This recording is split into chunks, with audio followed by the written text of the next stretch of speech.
So I'd like to call the Kingsburg Planning Commission meeting for October 12th to order. Would you please take the roll? Commissioner Taylor? Present. Commissioner Rook? Present. Here. Commissioner Brock? Present.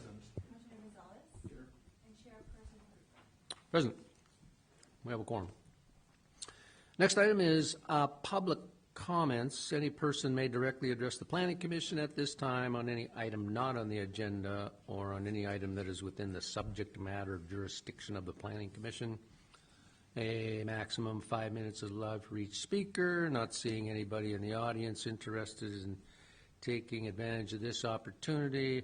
We're going to move on to number 3 on the agenda. A legislative update, and I'm going to pass the baton over to Holly Owen to give us a presentation. Good evening. Let me just get my my tools together here and make sure that I know how to scroll up and down. All right, I think I do. All right. Good evening, Planning Commissioners. I appreciate your assemblage, your unified assemblage. It's been a while since we've been together. I am not necessarily one to call a meeting just for a meeting, but I realized that it had been quite a while since we had all gathered. We do have some tasks to do as we head towards the end of the year, but I wanted to take this opportunity to at least give you an update, not only on some of the legislative items that have been passed in the last session, but also an update on the housing element, and then finally just some projects around town. Some of those are in the pipeline. You know, they've been approved, or you know, they're almost done, but you may be asked about them once in a while, and I want you to be as informed as anyone on that in terms of what's going on. So with that, I will just begin with something that is not that interesting to a lot of people, but it represents a lot of activity that cities in general and planners in particular need to be aware of. There are we have an annual session at the American Planning Association conference, the California conference we have every year. This year it was in Fresno. Lucky me. There were 2,500 bills that were introduced in the legislature last year, and a good percentage of them dealt with housing and homeless bills. There was a big freshman class, so there was a lot of new young energy that came to the legislature, big ideas, change agendas, and so they need to learn sort of the process and how that's eventually translates into law. The APA session is sponsored by some lobbyists that the Planning Association hires to keep track of all this and to try to influence where they can some of that legislation that may have unintended consequences or most definitely result in unfunded mandates where we have legislation that's passed, but we don't necessarily have the staff or the budget to implement that. Sometimes that involves changing ordinances. Sometimes it's a heavier lift. So it was useful to go and figure out what's on the mind of the legislature. There are a couple of areas that they did concentrate on. One of them was creating an Office of Accountability. So they want to make sure that cities and counties are actually fulfilling some of the requirements that they are now tasked with implementing. That doesn't mean that they are going to send out special forces here to the Central Valley, but if, for instance, we turn in a planning document that's required by the state, they make comments or they say, hey, you need to change some of this to make it comply with law. Somebody will eventually follow up with us to make sure that happens. The other focuses were energy and transportation. They wanted to keep going with the idea that we will be, carbon carbon friendly, carbon neutral, carbon aware as we go forward, in California's emphasis on that. They also were concerned about the budget deficits and where the money's going to go with some of that projected reduced money that they're going to receive. Remember that there is a legislative cycle. Some of these bills are a year one of the 2-year bill, so they'll propose things, and then everybody goes home and thinks about it and starts to work on it. And then by year 2, they've crafted what they think they might want to see in terms of law. There's been a focus on streamlining for energy projects, but most of those have been bigger projects at the state level, big solar arrays, big infrastructure projects. So they wanted to make sure that some of those state agencies were able to go forward and not necessarily be challenged unnecessarily by process or by CEQA, that they can get that up and off the ground. And by October 14th, which is Saturday, all final bills will be signed for the season either by the governor or he'll veto them. Chances are he's going to sign almost all the housing bills, partly because of the great emphasis on housing in the state. So I'm just going to dive into this. Please, you don't have to copy any of this down. This is a lot of ABs and SBs and all that, but I will try. I've tried to winnow it down to what I think might be relevant to our area. That process will continue as I consult with some of my local fellow planners. I think with Central Valley, we know is unique, and so many of these bills affect coastal areas, big urban areas.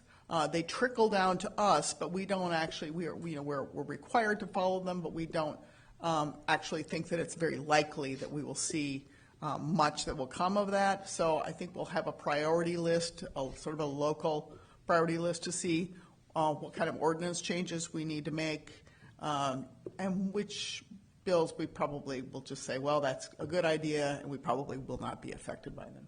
So. For instance, AB 68, that was a 2-year bill to delineate development in climate averse areas, meaning,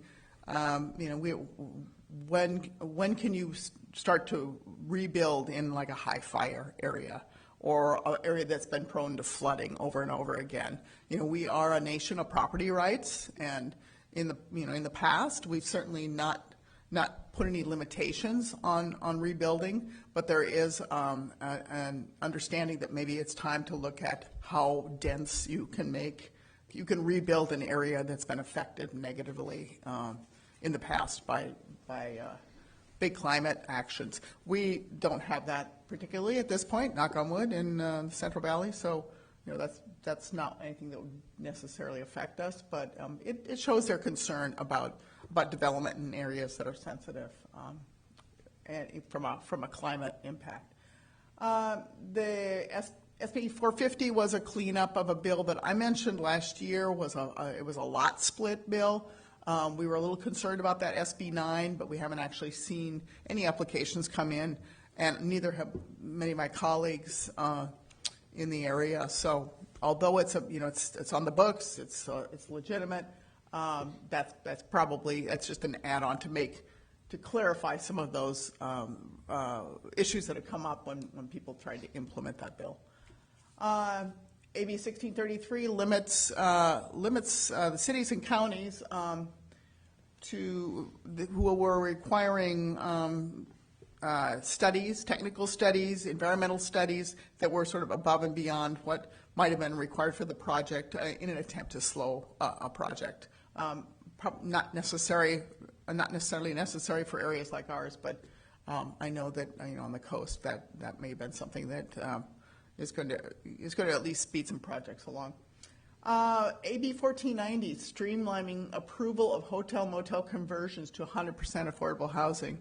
I don't think we have too many instances of that locally, but it is something that we're going to need to allow for and put some language in our zoning ordinance to remove barriers to that. And I will be, again, in consultation with some of my peers to see where's the sweet spot there with the city attorney inputs and with planning inputs, and how do we comply with this? AB 434, so Housing and Community Development, HCD, they're kind of they're our big boss, and they review documents when we send those to them. That's a general plan document, that's, CEQA documents, that's the housing element, and they haven't had, a lot of oversight, I would say, in terms of review time, and that's slowed some things down. So they themselves have, I believe, an unfunded mandate, and that's to add staff and turn documents around in a 60-day period, which will be helpful for all of us here awaiting their input on that. This one will be interesting. I don't know if we're going to see anything like this here, but it did raise some eyebrows, for me anyway, both my eyebrows. And I thought, well, there's up to 10 units on 10 lots with a 600 square foot minimum size. That's just, to me, not even conceivable, but there it is. It's modeled after the Los Angeles small lot subdivisions. I don't know yet what we will do, if anything, about this, but it is, and I would like to know a little bit more about their definition of urban multifamily lots. What's an urban lot? Do we have an urban? Are all our lots urban? I don't think we're going to have a lot of applications under this. I'd be very surprised. Again, we live in a different reality here in the Central Valley. There's the market is different, and developers here are very conscientious of what would sell. So just something to keep in mind, that things like that are going on elsewhere. ADU bills, as you know, the ADU was a thing about 5 years ago, I would say. It still is a thing, but our applications are fairly consistent. I'd say 1 or 2 a year. We are required under one of these laws, AB 1332, to develop a program for pre-approval of ADUs. So that, in other words, we will be creating internally a process and plans to be posted on the website and available for the public. That will take some money, and that will take some. What's ADU? I'm sorry, that's an accessory dwelling unit, like a second dwelling unit, a granny flat, known as, it's usually a rental. So that's what that is, and there's some state requirements as to size and what we can and can't require. But that's one of the projects that we will be looking at, the building official, A.J. O'Connell, and I would like Planning Commission input on that when we get to that. It would probably be the first part of next year, but we'll be looking at potential plans once we get some work product to see what might fit Kingsburg. What do we want to see, as an offering, as a public offering. So kind of an interesting task. If we're going to allow it, we might as well guide people in terms of their best options for that. AB 894 allows for shared parking of underutilized parking. If someone applies to us and asks for that, we are required to review an agreement. We would do that anyway, to be honest with you, but at least in most circumstances. But it's a way for that parking requirement to be a little bit stepped back from project approval. They called this the Local Electrification Planning Act, and they really, the consultants thought that was misleading. But I think the point of this particular bill is that it is a planning document that we are going to be required to draft and have approved. In essence, it's a plan for alternative energy within your community. That might be a community energy plan, which we don't have here in the Central Valley as an option. We're mostly PG&E, SoCal, And that's the end of the story here. But there are other communities on the coast that have these community energy plans where they try to get together and share services. It allows us to take a look at where our EV chargers might need to be. So it's a planning exercise. Where our infrastructure needs might be if we get large vehicles that are electric, where are they going to park, where are they going to charge, that kind of thing. Or identifying places where the grid may need updating. That's beyond my capabilities, but there may be some local resources that we can tap into that. So it's just another requirement that we are going to need to think about doing, and I don't think it's going to necessarily for this part of the state be all that onerous, but it will be a requirement. So on to the housing element, I wanted to just update you on that. We have been working pretty hard with on and off with the consultants, and just a reminder that we are doing this as a collective action with 13 other cities in the Fresno County area. We collectively hired a consultant. They drafted this big document, and then we all get separate chapters that deal with our own particular housing needs and the actions we need to take. We did a housing element the last cycle. They go in 8-year periods. This is the 6th cycle. I worked on the 5th cycle.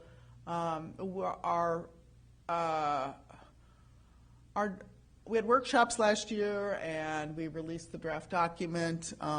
Also early this year, we did receive initial comments from our reviewers. So Kingsburg and Reedley were first out of the gate of the 13 cities. We just happened to just be ready or motivated, I'm not sure which. And so we sent in our original draft, and HCD commented on it. I mean, the good news is we were first. The bad news was that we were first, and so the reviewers were perhaps a little more fresh, or their scrutiny may have been a little sharper. Although, to be honest with you, I think the preliminary comments were pretty good for us.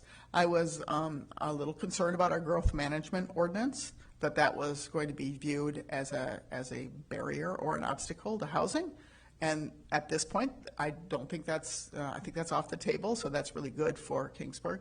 It was a referendum, and it was a desire for the people to carefully plan for growth. And so far, I think they've considered that not an obstacle. So, and that's really what they look at. It's removing obstacles to housing. The good news, we don't need any rezoning either, apparently. Some cities are going to have to rezone property to meet their RHNA number, that Regional Housing Needs Allocation number, and that number is given to us by the state, well, through the state and then through the local Fresno COG. Long process, long story short, everybody gets a number. Our number is 882 units that we have to accommodate. Doesn't mean we have to build it. It's a mapping exercise. And as long as we can pass the test of the mapping, we're good for another 8 years. So we look like that's working out. So we're fortunate in that regard. I would say that 882 units, what kind? A mix.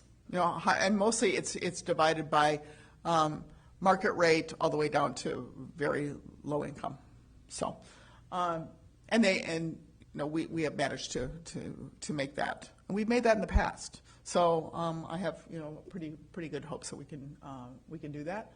There are 2 exercises that will come out of this, I think, and one will be allowing of residential projects with some objective standards applies in highway commercial areas. I was told that we actually had that in our previous housing element. I wasn't aware of that, and nothing's come forward as a proposal in that regard. But it's something that we need to we need to now implement in our ordinance. We probably have a year or so to do that. And we have to create and adopt what is called objective standards. The state has decided that these are the only standards that can be applied to multifamily housing in particular. And that can be design, that can be aesthetics, within reason. And so we're all on the hunt for what exactly objective standards means.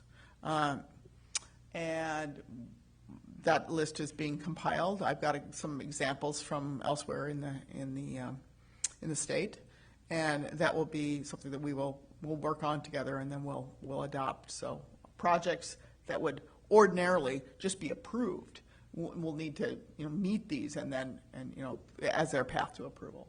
So. Oh, you'll have something to do. You'll have something to do next month. Nothing onerous, I promise, not yet. So I just wanted to also talk about current projects too. I realize again that sometimes these things happen behind the scenes, not to hide anything from you, but we just get busy and projects start and then they stop for lots of reasons, or some of them just march ahead. So. And speaking of marching ahead, I wanted to say that Stone Plaza was, I believe they had their final today. I know AJ went out and had a big corrections list, which is very typical for a ground-up project of that size. They knocked those out, and then they came back with a request for a follow-up inspection. And I believe the rental units will be available as of this week. So, yes. So they are moving right ahead. Just so you know, too, the downstairs, I think you may have been aware of this, I think it was on social media, but the Chico's is moving in downstairs, Stone Plaza, and there'll also be a Japanese restaurant, which is a little bit ahead of them in terms of plan check and in terms of the process, and that's a Toshiko's. The Chico's, Toshiko's. Say it 3 times fast. So. The Sinclair gas station is in its last engineering revision stages. They've passed everything from planning and from site plan review, and it's going to be quite the futuristic yet Kingsburg look. So stay tuned for that. That's been a long time coming. So and the owner was hired, had some staff changes and. Client changes. I don't know how much expanding they're going to do. I think they're going to do a lot merger that I remember, but I think that most of what they're proposing is going to be on site, so they will demo and rebuild. So that's their plan. And Carol can correct me if I'm terribly wrong because she works with developers and with everybody. Just about every day. Union 76. Now, you may not even remember, but there is a gas station that's proposed at Sierra and Rafer Johnson, right by Dollar Tree. It's been a vacant lot for a very long time. They've gone through a long process to get to finally getting their. I'm sorry. Do you know where the Dollar Tree is on Sierra by Ray? And there's a street called Rafer Johnson Drive and Sierra, right, that vacant lot right by Dollar Tree. So that will be. They were given their fees this week, and as soon as they pay those, I think they're ready to go. A lot of gas stations. So just saying. When you talk about energy and where we're going with that, must still pencil out. It must still pencil out. So BLD building, after a lot of back and forth, it was sold to a new owner recently. We have questions from a broker about tenant improvements that they represent the owner. So we will see what comes of that. We don't actually know exactly what's going in there, but they're going to go to site plan review, and at that point, they'll probably need to let us know. We'll be reviewing signs. So, Irigoyen Building, corner of Lewis in California. That's a proposed 2-story building, top floor office use. Bottom floor will be commercial. We'll see what, what transpires with that. We just recently divested of a tiny sliver of property that they're going to take too, but it was, it was just sort of evening up everything. So there's a fair amount of activity now on California, so that's good. Let's see. Bowl Bistro 99. I guess it has that name, doesn't it? Yeah, it's the co-owner of the Roadhouse, and the business model is to go salads and just quick food. Not a lot of prep, no big hood, no cooking really. That was at the location that had the piano. What was it? Piano lessons. Yeah. Piano lessons were offered there previously. There you go. Thank you. Swedish Mill, the work is commenced and it seems to be ongoing. I haven't heard of any inspections called recently, but I know that I drive by there every day when I come to work, and just about every day the door's open and they're doing something in there. So I'm hoping that they're doing fine. I'm sure they'll call when they're ready for us. A restaurant. A lot of restaurants. Bank of America, we just met with them today. They are rounding the corner, hopefully, to their final phase of their project. Anderson Striping has met with us more than once. They want to stay in Kingsburg, but they're looking for 5 acres, which is really hard to find right now in Kingsburg. They have loyalty to this area, and they could certainly go in the county, but we may be looking at an annexation for them if they do come in, because I think most of the property that would be available would be to the north. Just a little, for those who remember, the Kingsburg Business Park Freeway sign that has been said, now open and Sonic for the last, 15 years, a long time, has now been gifted to the city, and the city plans to make sure that it's taken care of and put into the hands of those who have expressed interest in managing that for the business park businesses to share and to lease space on. So you will see that hopefully be freshened up sometime, I would say, in the next 4 to 6 months. We have an annexation that we are working on, an extension of the Kingsburg Business Park. The uses are still, not defined, but what we're assisting the property owner in that regard. The next meeting, see, I told you this was going to be fast, right? The next meeting that we have will be on November 9th. We have a submittal for allocations under the Growth Management Ordinance. If you remember last year, Westar Construction came in with a proposal, and so did Bonadelli, and they were contiguous to each other.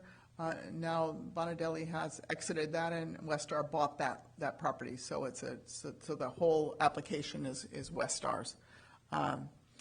We'll get a greater chance to review elevations and all that, and the rough tentative map.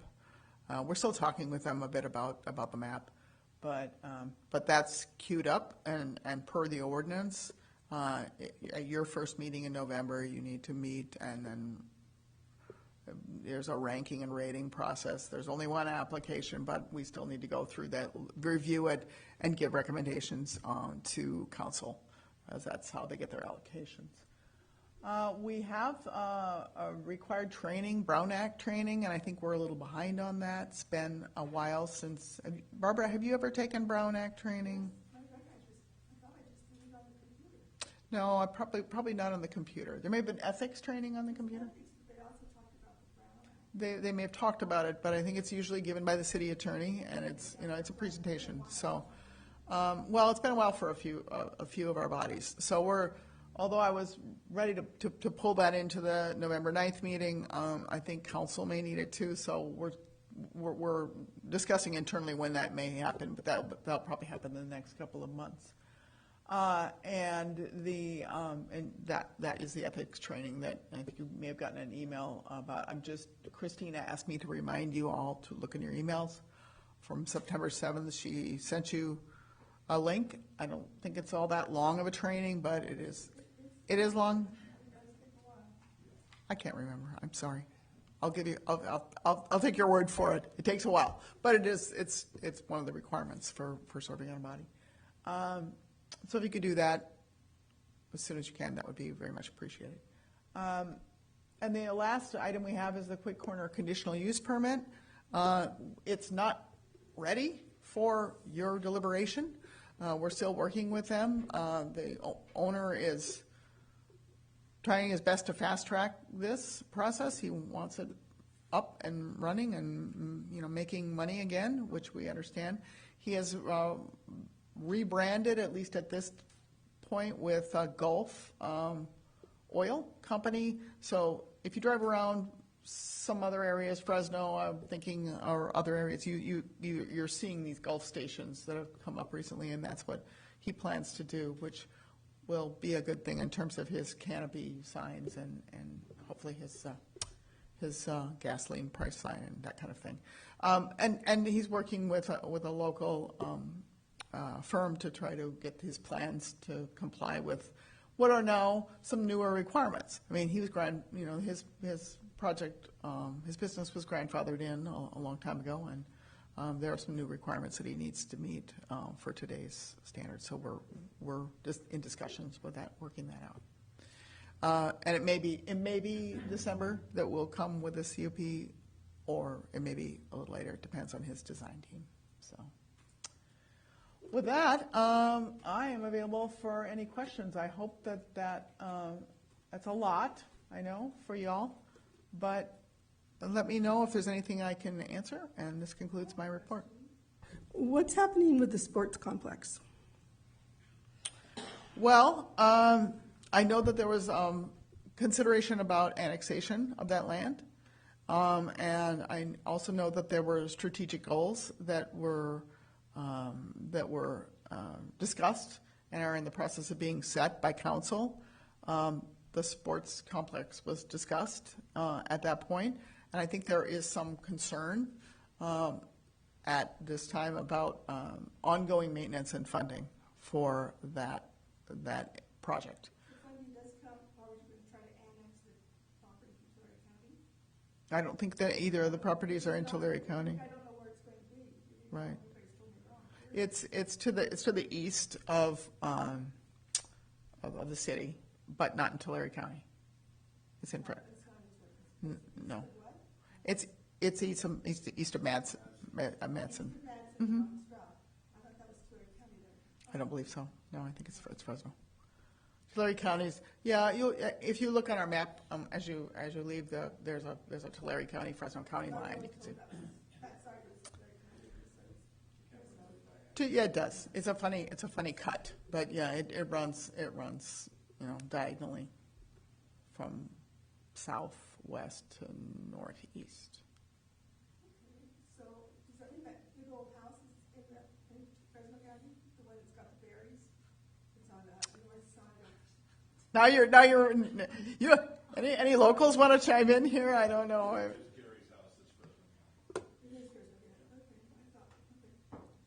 The map is available for you right outside here. I'll take you to. We can look at it and sometimes that's not very helpful because the big old house, you don't know where that is exactly. But right, aerial views, right? We just flew right around the corner from where this is going to be. Right. Can Right. I ask citizens how they feel about that? About a sports complex? I'm sure that this discussion has been before my time, and public hearings have been held about it that I know of. I think, Vince, do you have anything to add to this conversation at this point? If not, that's on Mr. Mayor. Yes. Yeah, so there was a lot of discussion on it, workshops, back in 2018 or 19. Yeah, it's been a while. And most citizens were in favor of a sports complex, but there is land for it right now, but the city council and staff's looking at, like Holly said, the cost to build it and the upkeep, the cost of the upkeep. So right now we're just in discussion of what's the best thing for the city on that.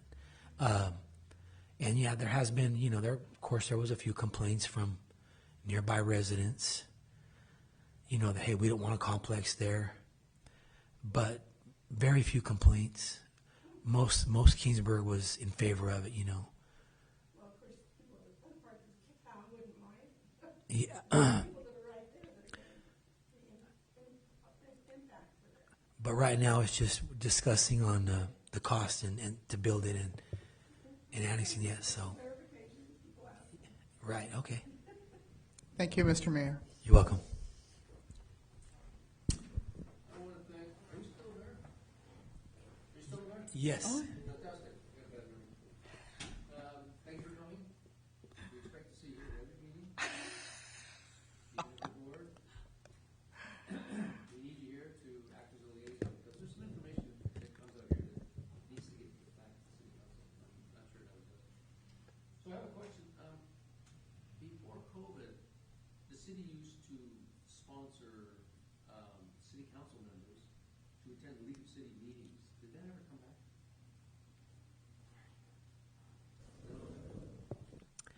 Yes. It was the best part of being on city. Yes. So we have been going to the League of Cities. All council members are invited to go. They don't have to go if they have the time. We just got back 3 weeks ago, and from the League of Cities, it was a 3-day conference, Wednesday, Thursday, Friday, in September. Excuse me. And I think I'm coming down with a cold. 4 council members went. Our assistant city manager went, and our city manager. Yes. And it was very informative. There's a lot of good things there at the League of Cities to learn, That's my lead-in. Yeah. You're welcome. We also used to sponsor the planning commission to go to, there's a big planning. There is. I don't know if it's part of League of Cities, but It's I can't recall who's behind it, but they've done it for years, and they do a very good job of it. It is in March this coming year. I believe it's the 4th through the 6th, but I can send you a separate email on that.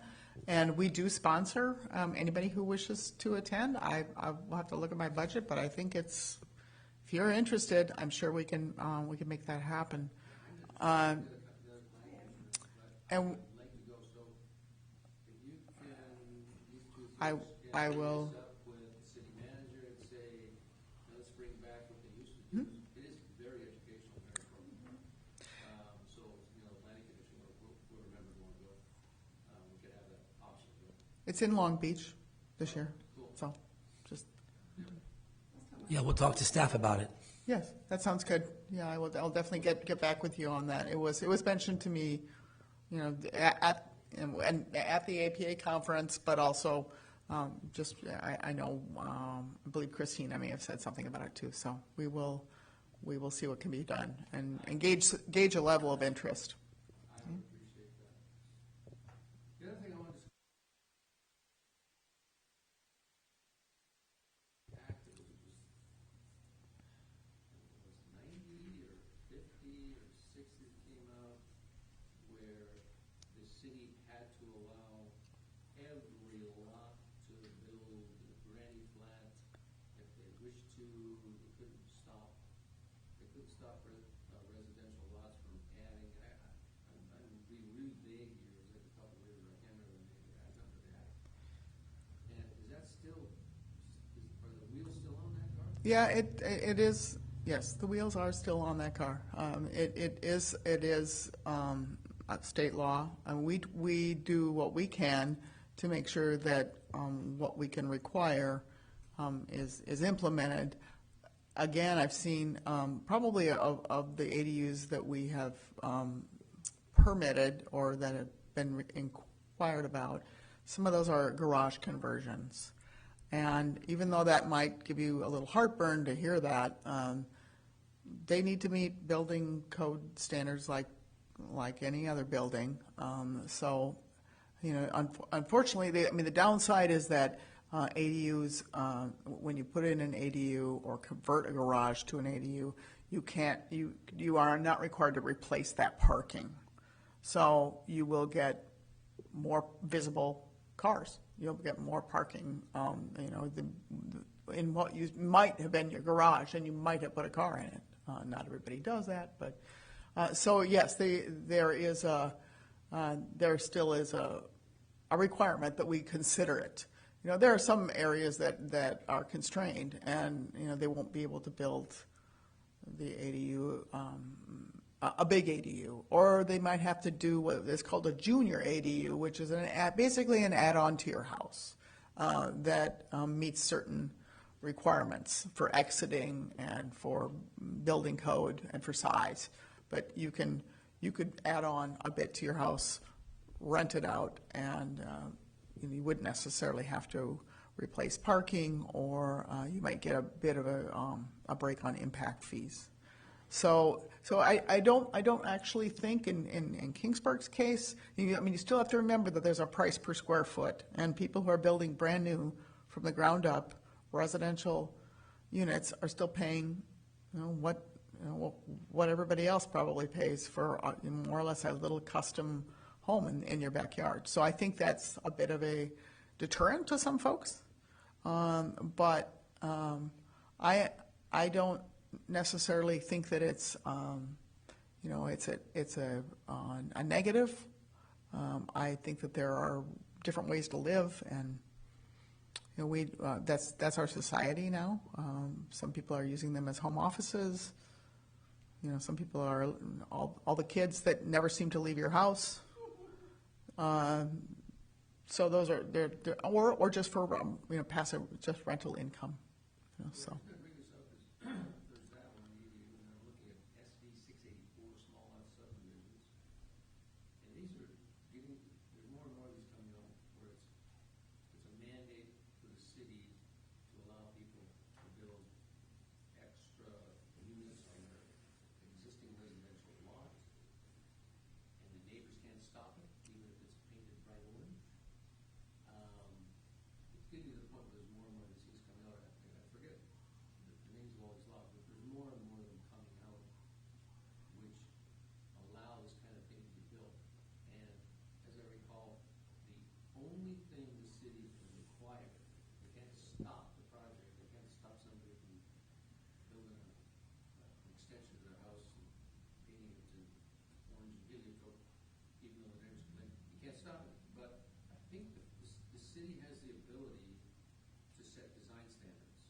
You can't stop from big buildings. Within reason, yes. But we have the ability to set design standards. So what I'm trying to say is, we can't stop it being built, but we can stop it from being ugly.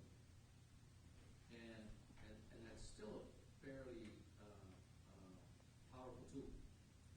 But I don't know the best way to use that tool. I don't think I'm thinking the best way to use that tool is similar to what we have with the North Kingsburg Civic Plan. We have design standards for the residential house. That works out pretty well. We could have design standards for these SB 684 small lot subdivisions and what they do and what it's supposed to look like. That's where we get into that what I call those objective standards, and that does include design, and that might include color palettes, and it could definitely include materials for roofing, for instance. All that can make a difference in the way a project is either integrated or stands out like the heliotropes or thrum. So you. Have we made any headway to get to the point where we can get something into the zoning for design? We started that research. Part of that will involve your input when we get to that point. There are laws that change. So, a lot of cities have not. If they did adopt an ADU ordinance, it became obsolete with the next legislative session. But that shouldn't stop us from doing some research on objective standards and how how we can at least implement those. Again, I will say that we haven't seen the rush of ADUs that we had initially expected.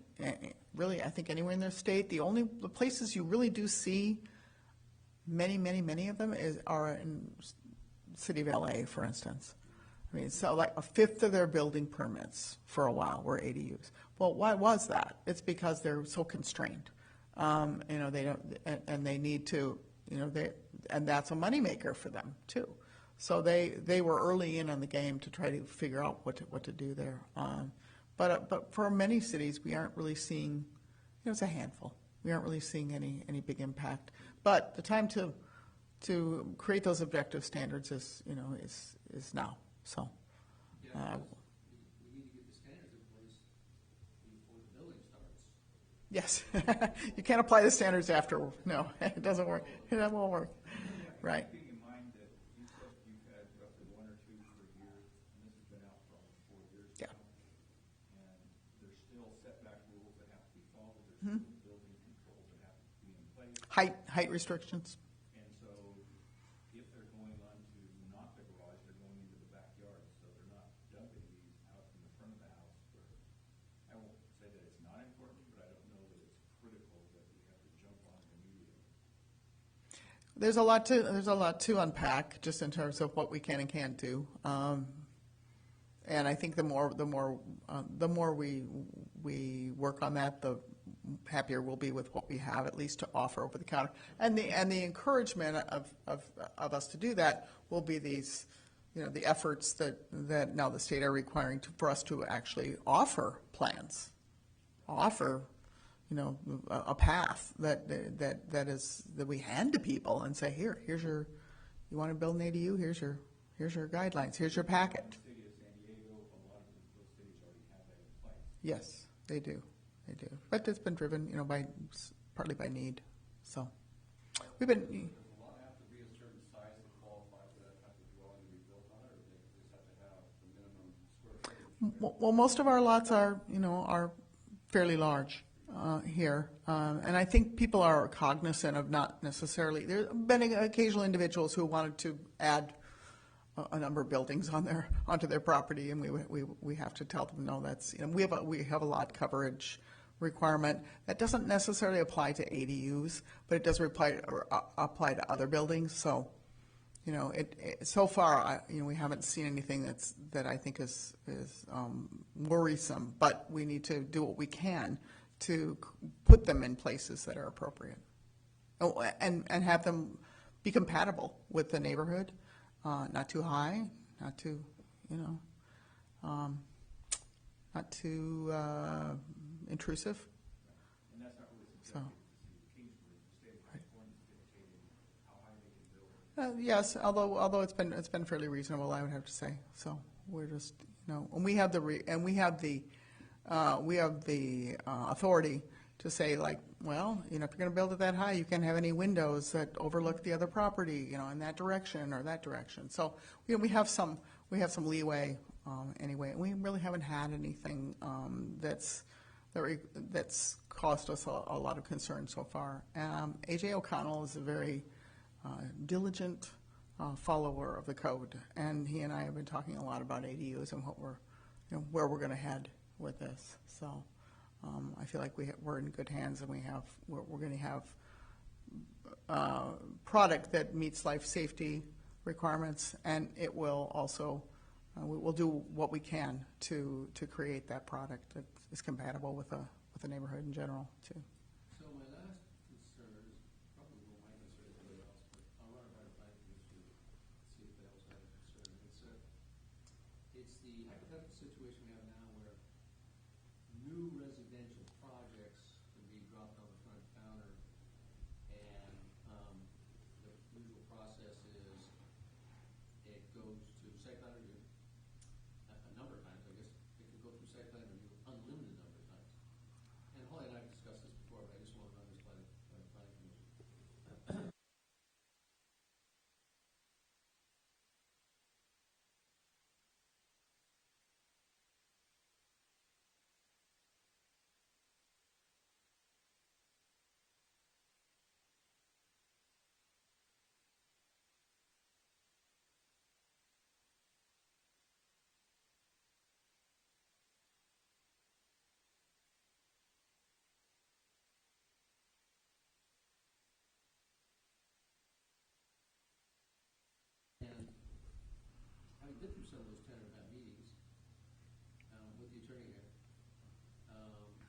attorney made it clear to me, clear to the planning commission several times.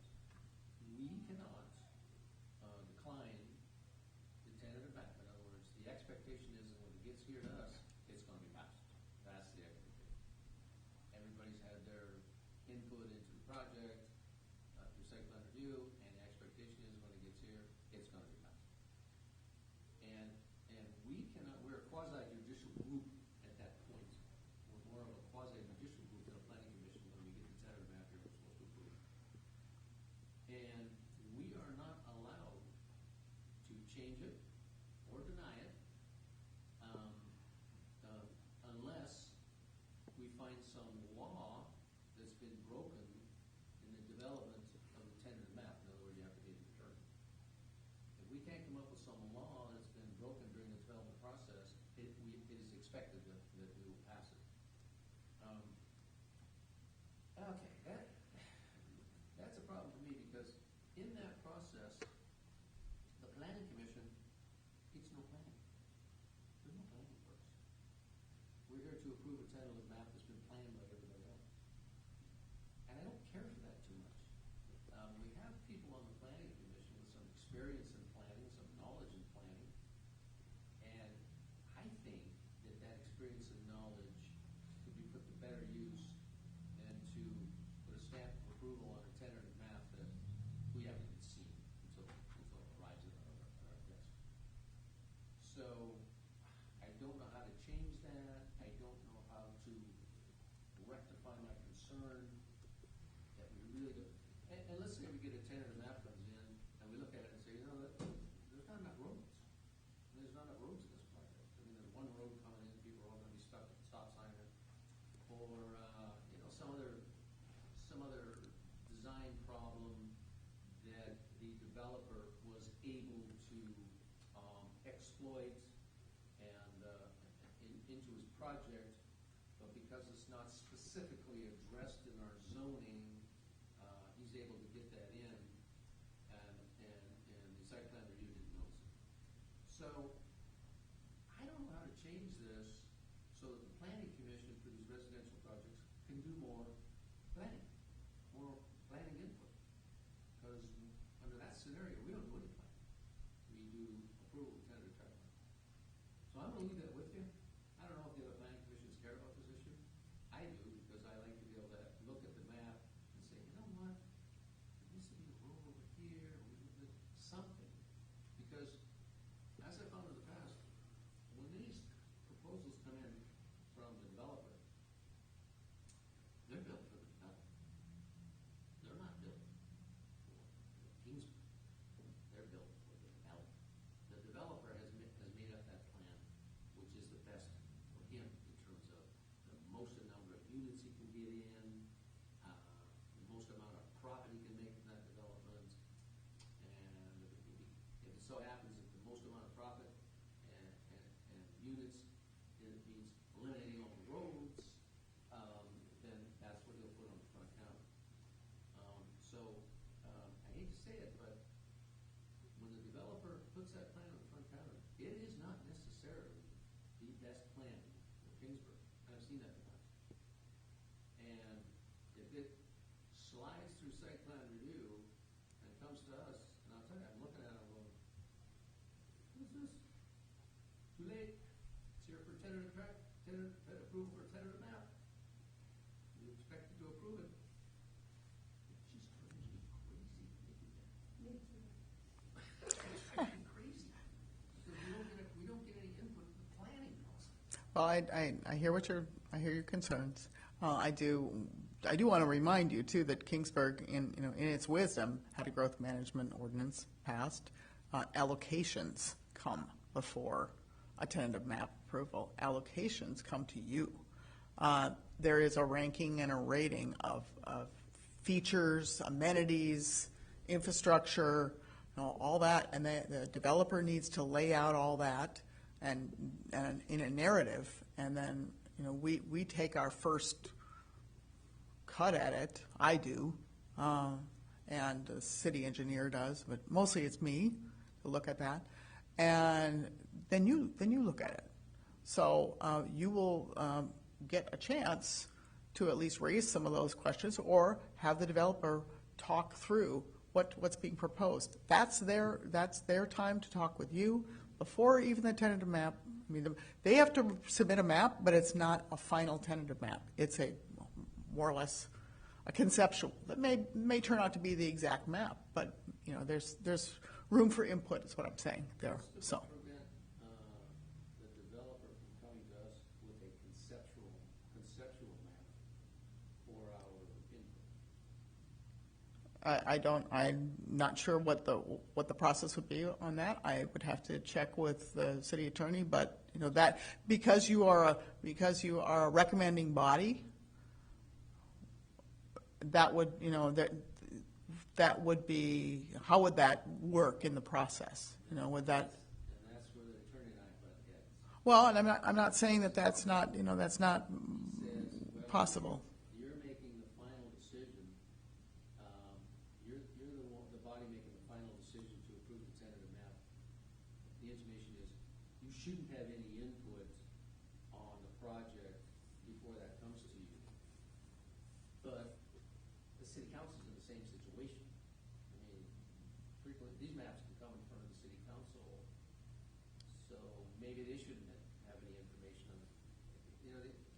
The information I get is you're supposed to remain ignorant and stupid about any of this process until it comes before you for the tentative map. And that drives me crazy. Didn't we have something like that happen with the housing that turned into an apartment, and then when he brought it back to us for approval, we couldn't say you can't build apartments, but we did say you have standards you have to meet, certain green space and so forth, Right. and roads had to be a certain, and we went back, and he had to go back and change his plans based on our input there, so I think we might have a little bit of leverage in regards to that. Well, and he had a planned unit development, which comes to you. So multifamily comes to you. And what has gone on with that? It's in plan check. It's in plan. Year to do it, get it Yeah, and he does, and he's in plan check. So he's progressing towards a final approval of, and he can begin construction. So we're in the second round now. So. give an extension on that, and how much time has he got left? Well, as far as I know, he's in the process, so he's using his time in a way that is appropriate. So, and he is, they've been fairly diligent about turning around plans and getting that project going. I mean, this is the same gentleman that owns Quick Corner, so he's, That's what I realized. he has. You can't say no if it's zoned for the, but we can stipulate what we want. Exactly. To keep it from looking ugly. Exactly. That is always, I mean, we can say no if it's, I don't know when that's supposed to happen. When does that happen? I'm sorry? He said, Robert thinks that we can make suit. Well, We actually big did make requirements, suggestions, big yeah. requirements. Again, it was multifamily, so that's, you have, multifamily is, yeah, Well, what about, residential? right. Well, single-family residential has a process, and your process starts it with probably, it's supposed to start next month with this allocation process for, Applications don't have anything to do with the actual map. I think I would beg to differ, but I'm happy to continue having this conversation with you, Dr. Cooper. And I know that we, This happens again where we never see the map. yeah, I know. Until it shows up for tentative approval, and we're expected, I am going to complain bitterly about not having any input as a planning commission, bitterly. All right. I'll be ready for that. I have a comment for you, Paul, Dr. Cooper. So Robert's right on that multi-housing. I think it's Parminder. Yeah, Parminder that owns Quick Corner. His plans came in front of City Council, and we made him make a lot of changes. I don't remember the exact date of that council meeting.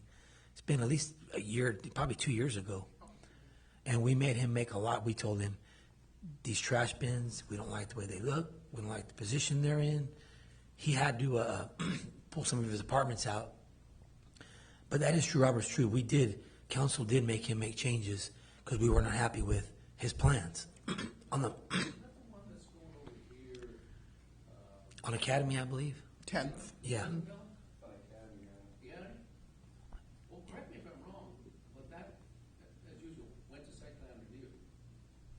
And he had some conflict with site plan review. He had some conflict with site plan review. He was not happy with what they were telling him. And the only reason that it came to planning commission, because it was not slated to come here at all.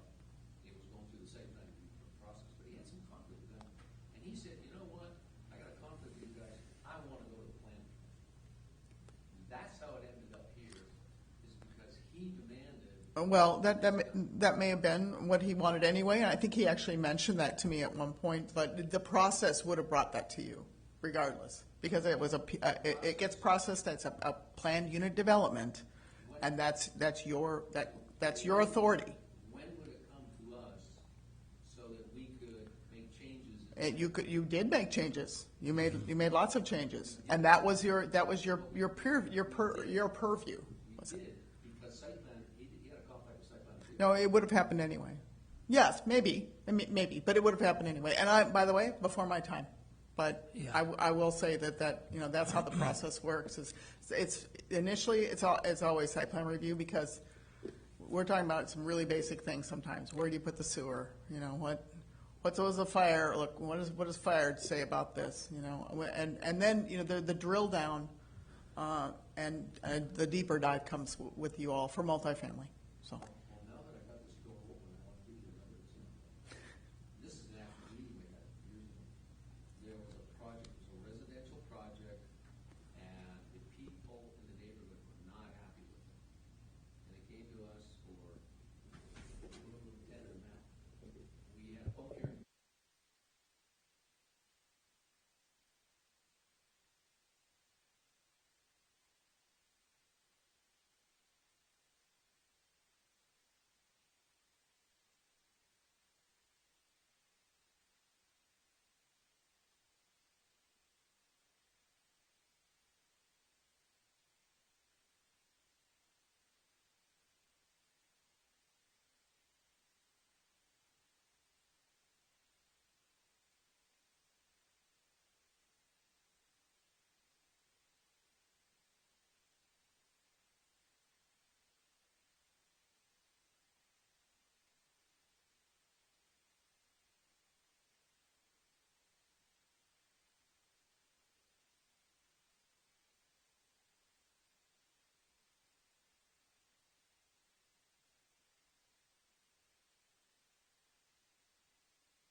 I think, Paul, if there's a big public outcry of something like that on today, in 2023 with our council, we would definitely tell staff, hey, this needs to come to us. We need to look at it.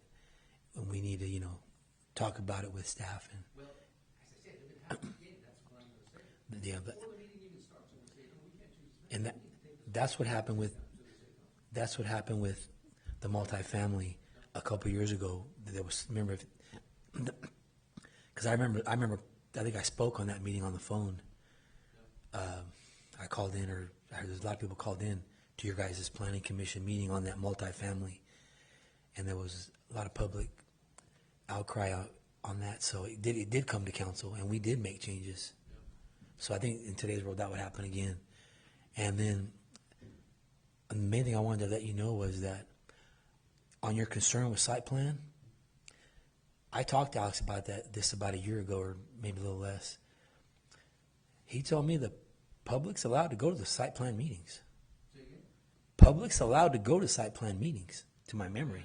The public can go, yes, so let everybody know right now that the public is allowed to go to the site plan yes. I always thought the council just asked the planning commission for their approval, and then you went ahead and approved it after we did. But if we're just doing a rubber stamp on it, what's the purpose of it?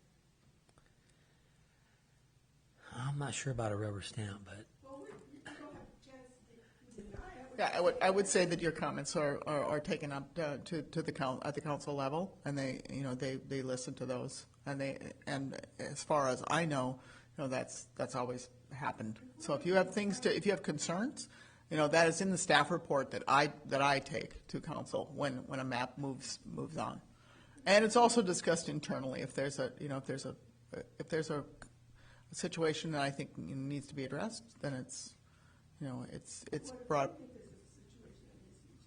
Me? Oh, you? Then and you are, you're free to share that, and I bring that to council. When do we get the opportunity, what stage is it from? Well, like I said, there's an allocation process. That's your first look at conceptual.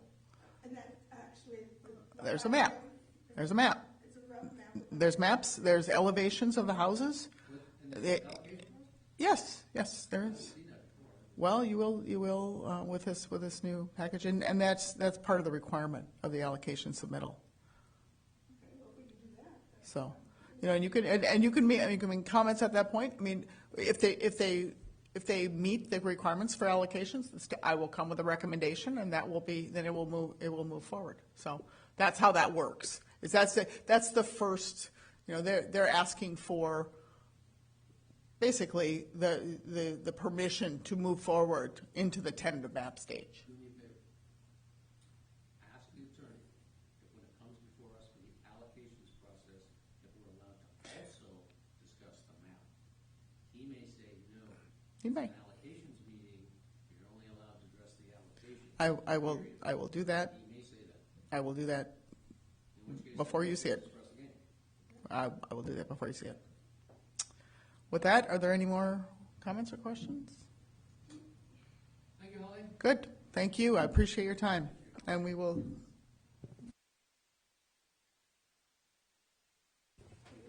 Ideally, November 9th. I'll let you know if the Brown Act date changes too. There may be a larger crowd, and that may require a different date, and I will make that known to you since it becomes sort of the holidays at some point mid November. So, thank you.